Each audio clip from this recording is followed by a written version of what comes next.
Iyami thì khác là em mẹ ni kum lam pang te po khan ni kum hasalam te pon Iyami ti tur mok lo tia Iyami lo ti tur khan ya John Chhana ran ti chua he nia enge John a hi imu dan trim ma fel nang titi pui to alo ti ni ka chiang ani alo ami alo alo mai chu wang chorin tuna hen John Chhana lo welcome le te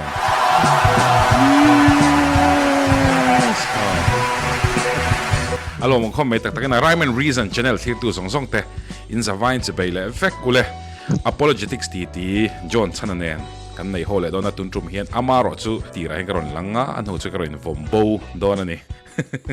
eng pon is a John apologetics la magan lu mai mani vlog kalo ena go hati ni me ha go hati kal na ka pui khap me kha kata han i vlog mi lo ipan a vlog ani tir lama khan ipa khan zei em me hi in tha chon thil ani lo mo vlog lam pang hrim me hi han ko han soilok te ipa khan zei khap me ka pa tang hen thil tam taki ka zira her sop ta te mo ni pa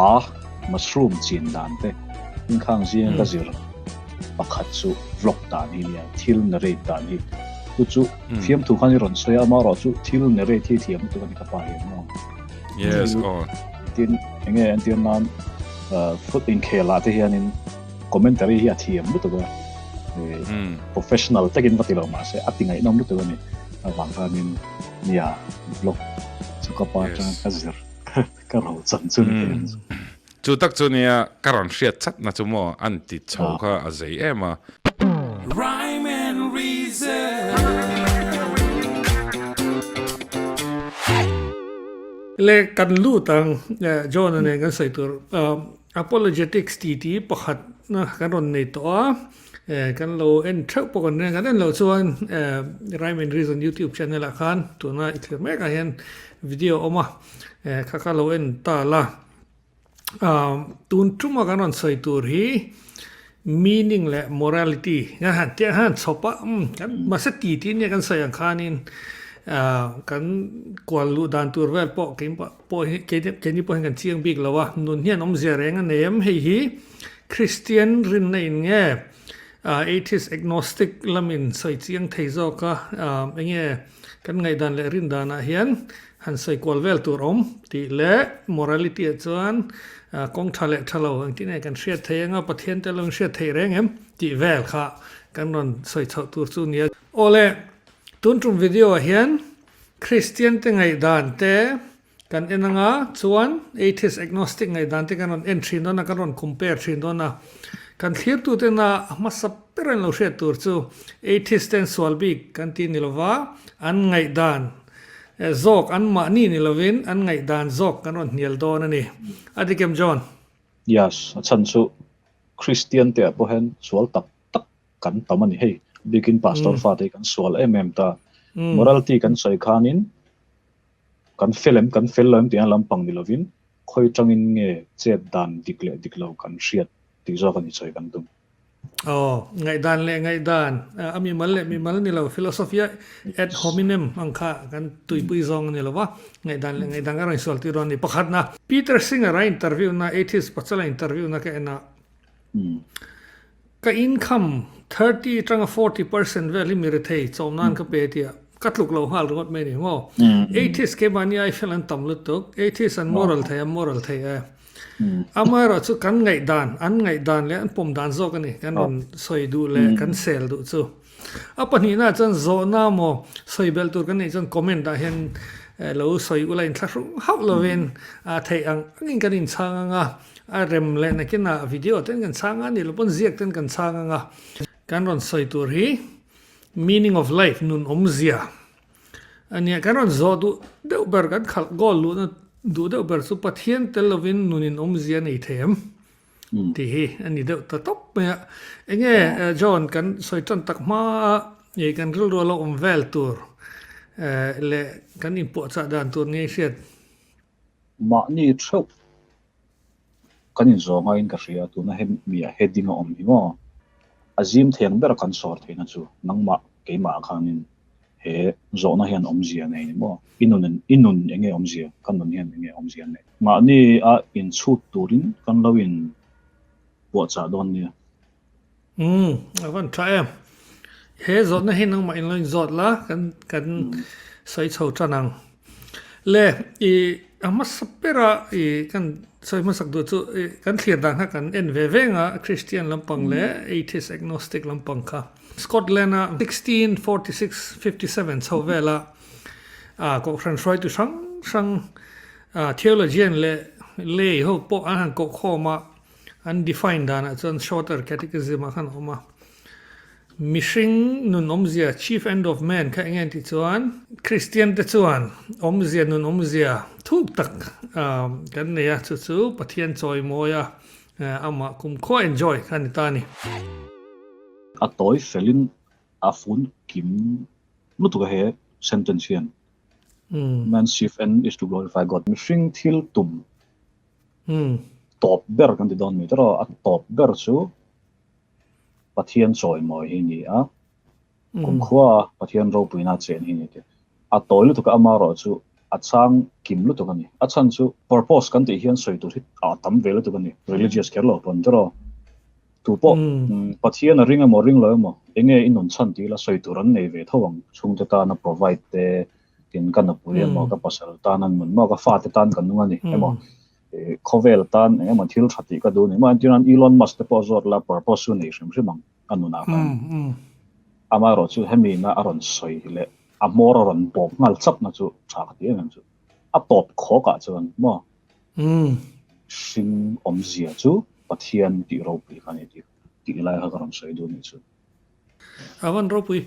tu laya thalai te zinga lar le de chumo nge Japanese thinking ikigai ti te zinga kan tho phat the na san kan how to live calling na niang zu tu la ha le khabuin sal try me le kan nu po hen lo chiar mo ma se thalu tu khai I khovel chin te nge ni min drive tu tan hi chuanin Christian de thui rui me ni tro forever hunting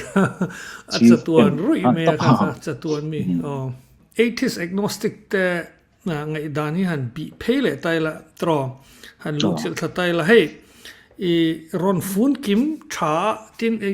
intellectually honestly brave ve angreng tak mai so Richard Dawkins ale khabuzia hi angai nom the angrenga a river out of Eden Darwinian view of life akhan het hian soya kan chiaranga Jonah engma ka saibel longa dandan in saibel kan chiaranga at bottom no design no purpose no evil and no good nothing but blind pitiless indifference as the unhappy poet A.E. Hoffman put it for nature heartless witless nature will never care nor know DNA neither cares nor knows DNA just is and we dance to its music philosophy zir hoina an lom is le ot mo is le ot boy kan bi thil boy ka thil hi ani wangin ani ti ri mo thi chu har salo lu tu gani ma se khala khanin a top na le fam kim lo na chu Richard Dawkins a thusoi leji ani dan tur a ota kha aron soi tel lo ni mo a beidon thak thim ru thak lai tak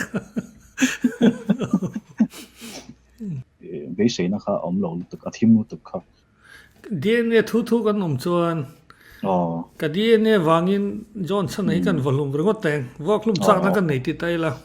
a thik don mi mo tin DNA khai ang lo da ne ni tin ai sa kha clear tu teng lo hret tur pakhat chu John ne hian what har pui man lo tur jargon vak lovin mi zong po phakin soing te ma se hit mi tel lek ngai nge ria ni chinai soyang khan ought to ti le engeni is come on ama hianin scientist ania molecular biologist ro pui lutuk sa philosophy is on thiam kerbik lo ni mo enge hey ontological kan ti le epistemological kan ti hi angai fin vel ni men ke na kina kan midang te pok han enanga tun lai new atheist ho na an lak fu chelo drill chelo na ni ve thin ke ria sai zom chiam lo mela technical de baltakin nie ani le khang tiang reng khang an khovel hi ni ta se be don thak om enge swal likat eng vai nge mi ka vok thuk top lo wang eng vai nge ka ruk lo wang dna thu thu oma ma khat lai kha a meaning less to kha alung ngai thak mo alung nu ngai thak hi om lo a dota hitchen sa soi hi a soi om zia chu a seilu to ka chiar vek lo menga I ani le atheist agnostic chuan nun awmzia reng an nei lo an ti kha a defend le na ni ta in thian than na te hmanga in te enge ni irony humor kan ti te literature te music te kan enjoy hian meaning kan nei ni me lo chu tiang chu meaning nei lo kan ti chuan enge ni tang ti khan aron chang let ve ni mo diktak chuan atheist intellectually enge honest tak chuan nun hian awmzia nei lo ti kha an sai tum kha ni top me chu bak chu conclusion kha om thelo ani hian hetia in hmangai na te music te kan enjoy hian a meaningful talk lo aron tia kan hlan phele peng teng seng ti ni react tang heta po hian in achunga mi ang deuh hian a topa enough fatia a top deuh top mai ne chunga mi po ki dna just is ki ti atita tro ki gan a top deuh top ta kha khanin an world view hi atilang chin ka ria a top deuh top mai ni an thil soi nen hian ang an num tum dan ne mo so love irony ti ta he thil subjectively rong soi ta mishing in kara dang the no until nan literature ti da chu mi pakhatan literature chu mi pakhat mi dang tan literature a ting lo mai theya music te po mi pakhatan moi chu mi dang tan moi lo the love te po tiang kha ni da kan thil subjective song kha khovela kan enjoy the tu meaning min pe tu ti ta chu ta chuan in meaning subjective meaning kha amha mi soi ang lowaron soi tum na khanin ma se atop na chuan in me in meaninglessness le futility define tum chuan supernatural non-entities akalangai ti ta ni mo hey mishing pon lama enangai ti ta khalai khanin ani top ta ni enough chu bak chu om lo ati le tho chu wang chuan in an thil soi tum hi chu ai nang ve thon ka ria debating in circle ti anda ani le asoi henin zo no pakhat ka zo tang che jelai tang ta ni nangwa chawin zel pokha thliar kara hen ya thiani nei lo la turi nei lo wa nui za thang po nui za thang ti to vek to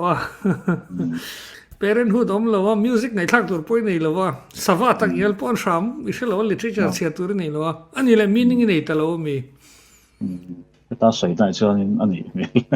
enough there enough a subjective awmzia come on tin heta hian nia pani china Westminster khami thurin kha refer zel taila thil chu an soi ve mo thil pom do te po an soi ve a tin ani the na lai te po a om ve the ni o hetiang an thil soi hi amaro chu chief end kha ava soi lo helai po hian a thil du zong te soi ta tro I soi ando khanin love humor te kharon soi ta amaro chu I soi ando khan jel tang tai la heng zong hi om lo ta se khami chief end da khamo mi zong huap sing zong huap pop khawp meaning kha an soi phat chuang lo heng ho yan I video pakat nen khanin karil aron langamo Christopher Hitchens sa soi hi heng zong love irony humor music ti vel hi thusil tu bua Solomon a soi akhan akimin ka ria mo chian te o khan zong kha ma se Christopher Hitchens hian Solomon a tim zong ang kha chu atem hi ka ring lo ring rima khami conclusion kha asiam thei ka ring lo amaro chu Solomon an chiang takin a soya khang zong khovel ni hnuai om zong kha atem chin to a maro chu awmzia hmulo ani chu wang chuanin kan rin zok tur nia ka rin chu Christopher Hitchens hian in heng zong hi asang theng bera vor to pa han thleng to MT la a thleng man palo ani mo ma se Solomon kha chuanin atem vek to amaro chu ta hanin awmzia nun awmzia kha char chuang lo ni chunga enangai ti kamo anga tha pa tilu to na John soi kha la en lo kan lom chuan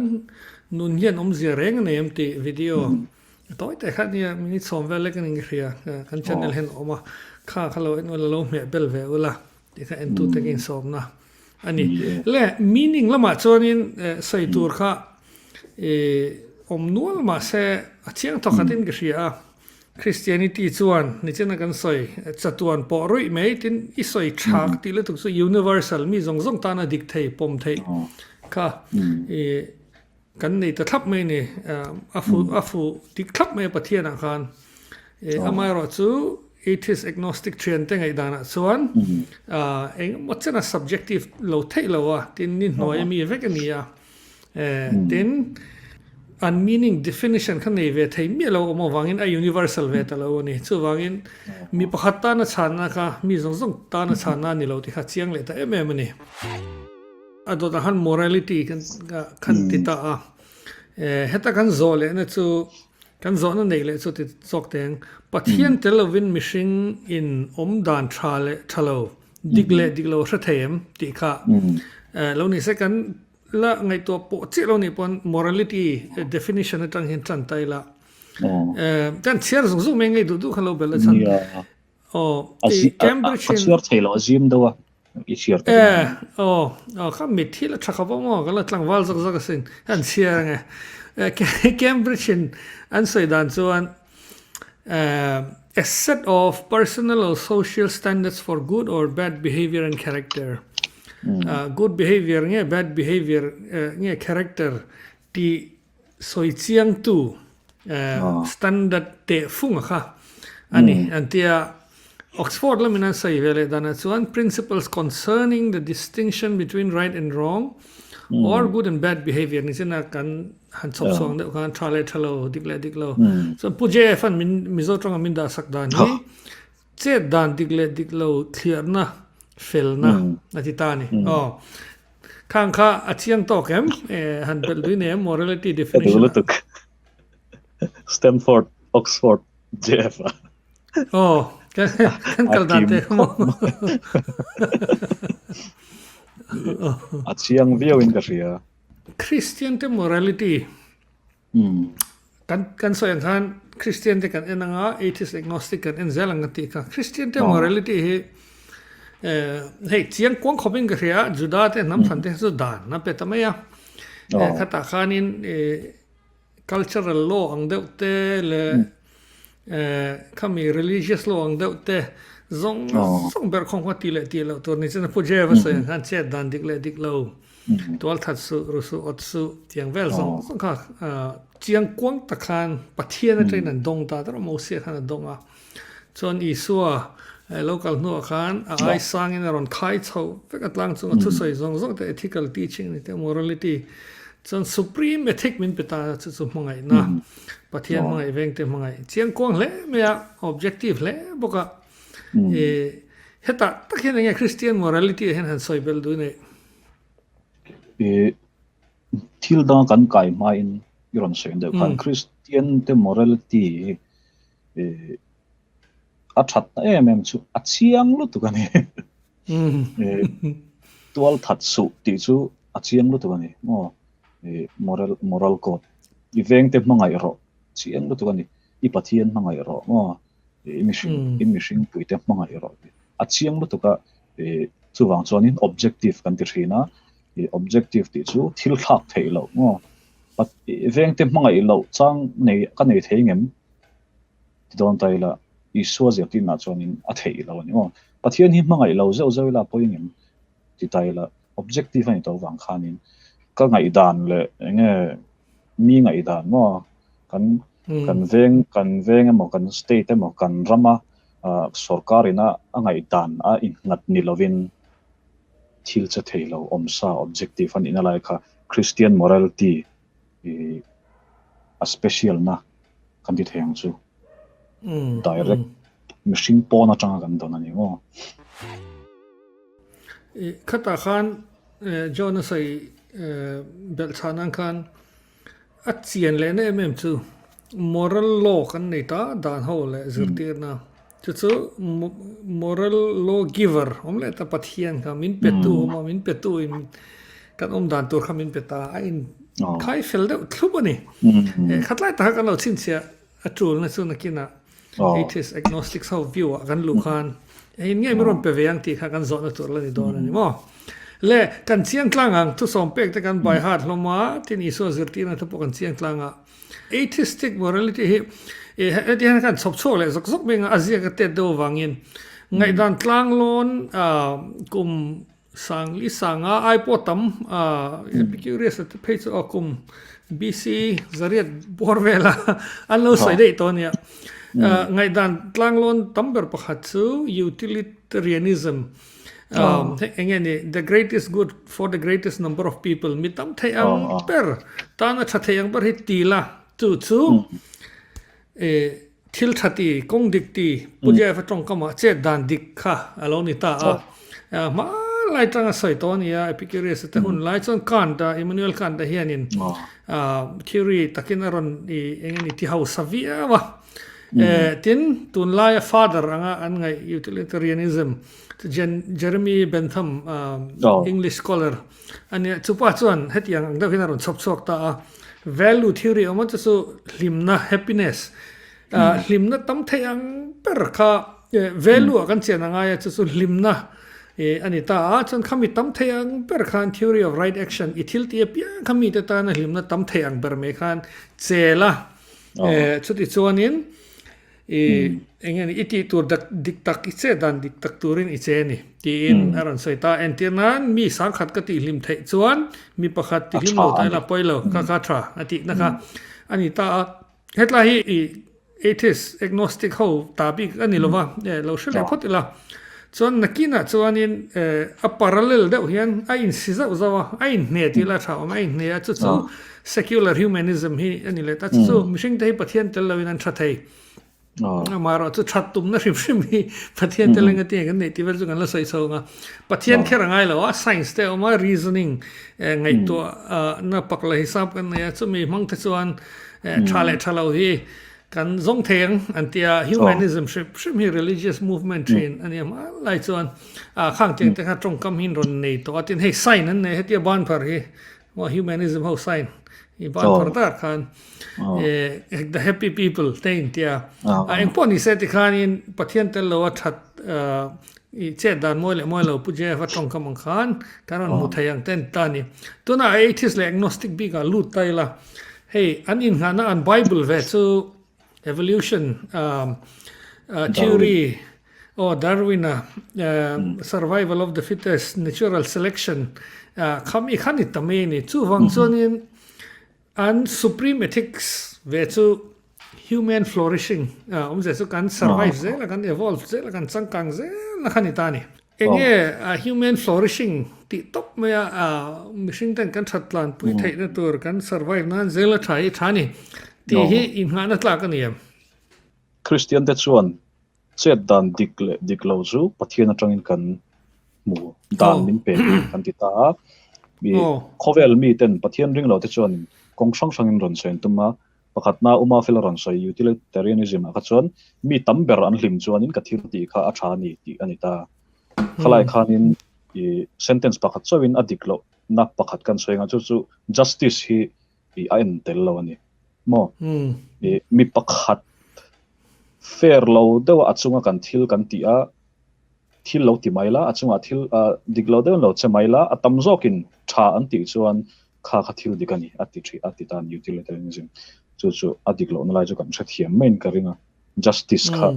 a om theilo ni mo khatiang society ka chuan tin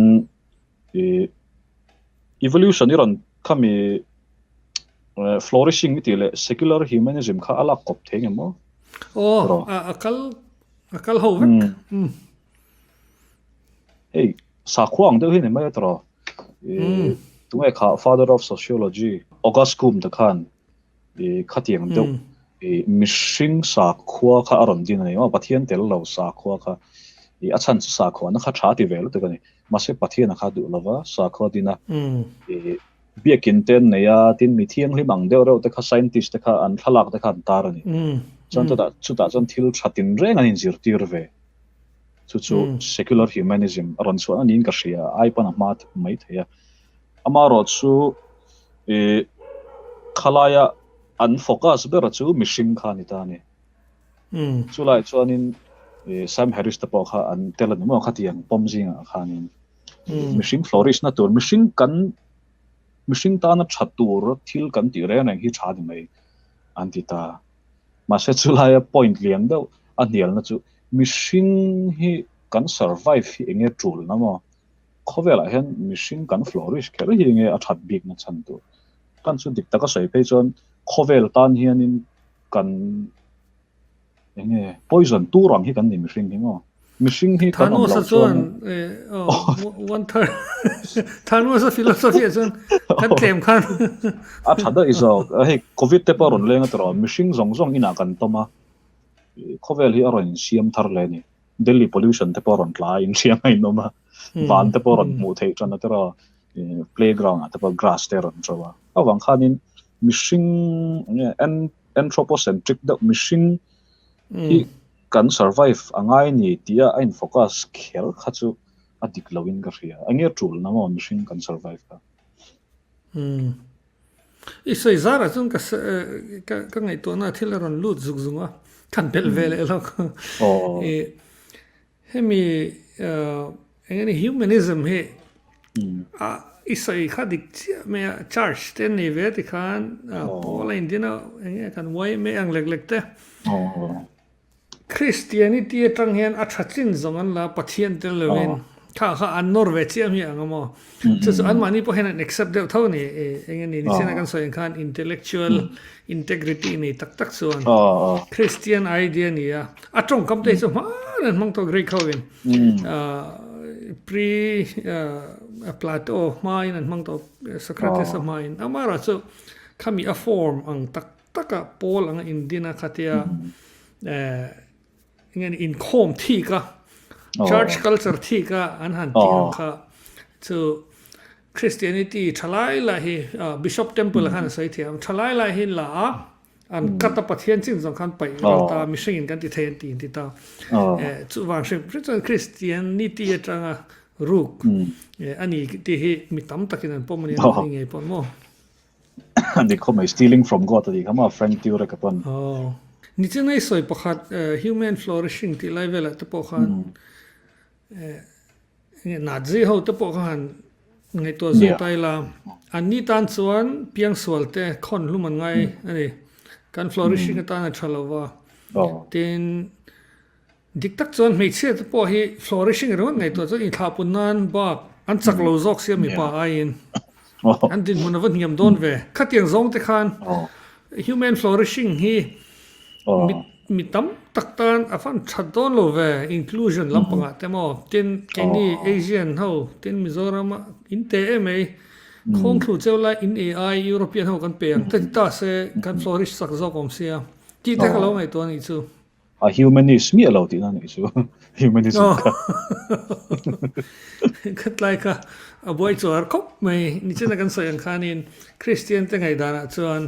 ein rem dik da thap mai ni hei bias mi alo pon accept hin tamani mo Christian chuan foundation in ne in foundation ha dik lo chu le apathian takan wa attack na chan po hi ein rem felsa attack khan ni wang ania amara chu pathian tel mi alo rem khom tu chana boy chuan lanity ka chiang takin ron langani tuna hian le khabular le thinking lar alar ko da that lo ra chu eithi sau buk po hen pom lo an ta ma ra chu soi lo thei lo chu Sam Harris a voice nahi ka ngai sa he pa he ten neurology lampanga chuan awahan bon tak em he pa he amara chu philosophy lama chuan tu tmm lo me thei the moral landscape soil lo ashal an shal thabok chu science mong hian human values asoi dan ta pe chon conscious being ati mo kini ho conscious being ho ta na thatur hi science hian in asoi fia thei don ani atia law le ha yang hen plot kwal vela atop perakan extreme suffering she lutuk a tuita te khachonin what sucks ati memo what sucks ka he ta noya data chuan enjoyment happiness ka achung bara data ni khati khan science and neurology mangin asang le noi hi min la shil thayanga chuan achung berang khan kan thayang science and diglo je va sayangin che dan moilo che dan thalo min la shil thei don ani pathian tel lo hian a objective thei don ama ka chana subjective je kan sia tu pa thati mo kha tu pa thati ni lowa tin je la ten adik thei lo ti te kan on sei to sam heri sa chuan ti objective ti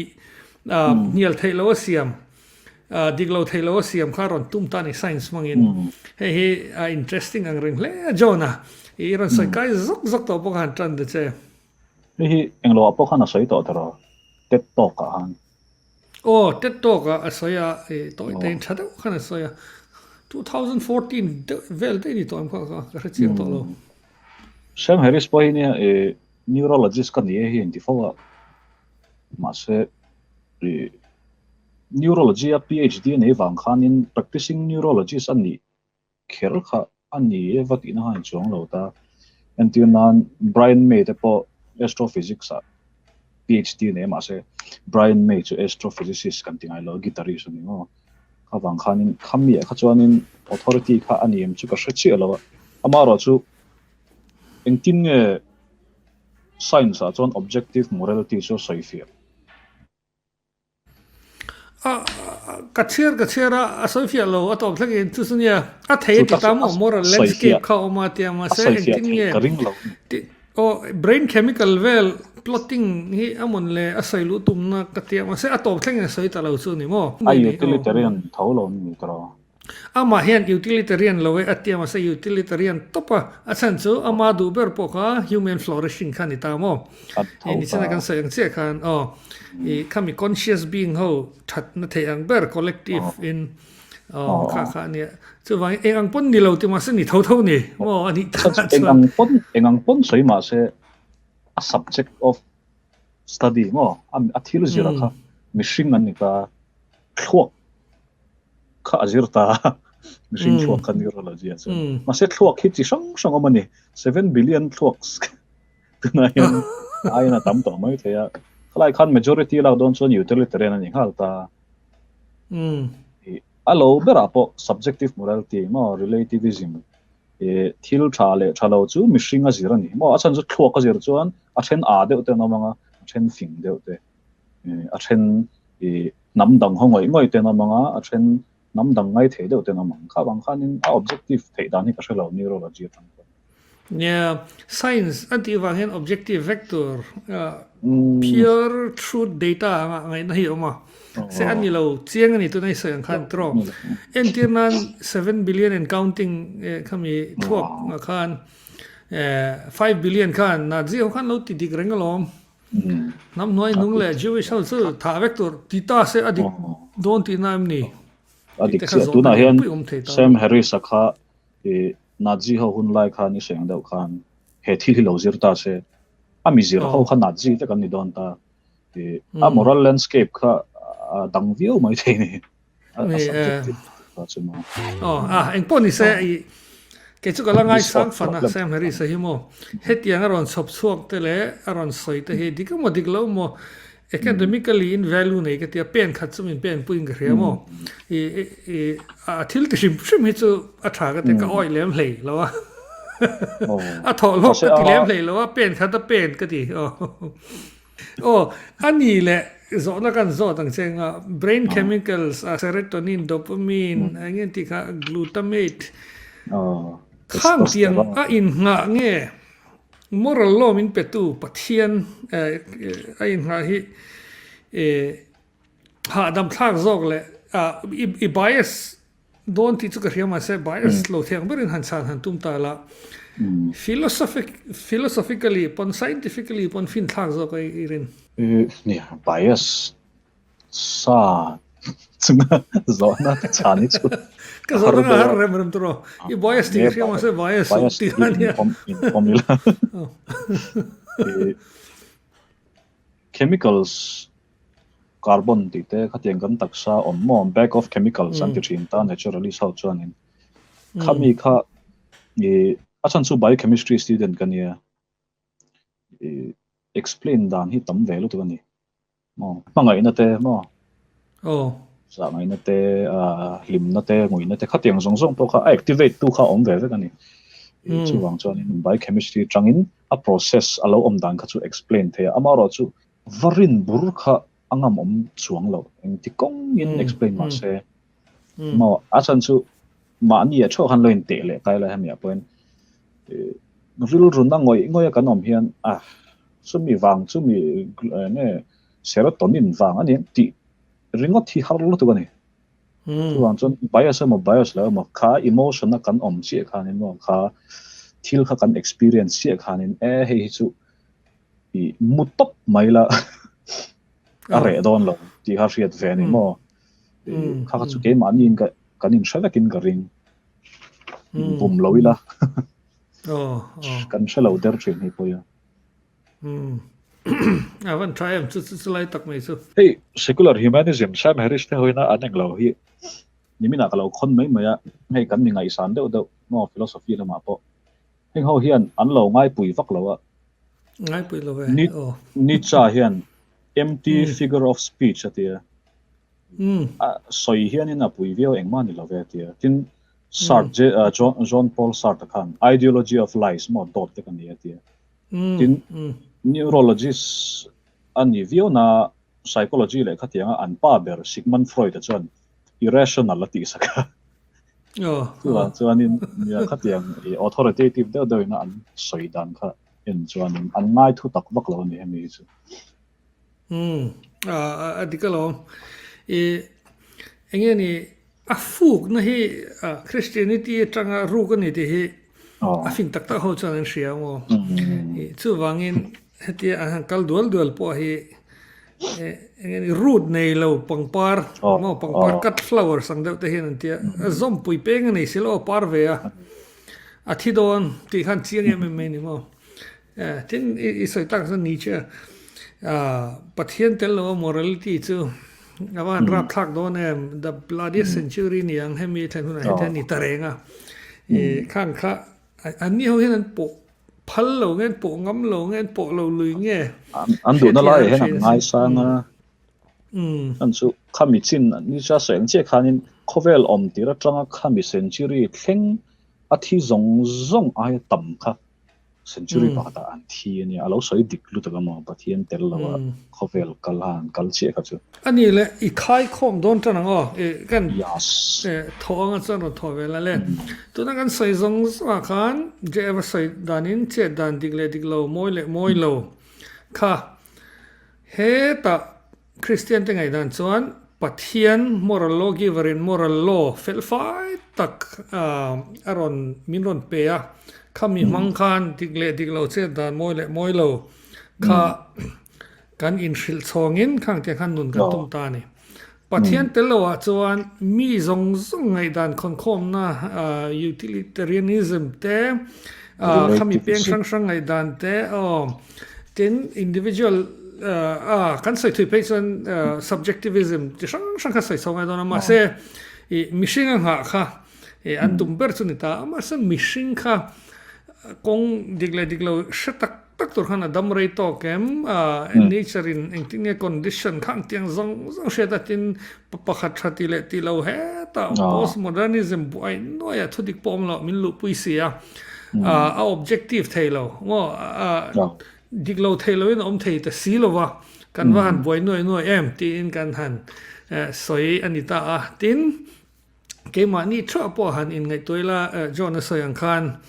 I tha kan ti lo hi ke mani kan shatak takem refer to rom lo chuan ti lai tak me kha athu kan han khelmum dan chuni ta ni John Severo le yes a top kho ka chuan thlan tur pahnih che khom ta ni JF an pu JF an Chet tan dik lo hi atia morality kha chu khoi tram ne kan hu kan ti chuanin Christian chuan pathian kan tia pathian omring lo te chuan in thil danga an nga thelo eng ti kong pon hei ethics soidan sang hi pasari chuam kalau le suaka chu soidan sang kha an nei ve ni amaro chu khang ho zong in an na chu mishinga khan dan tu mani kha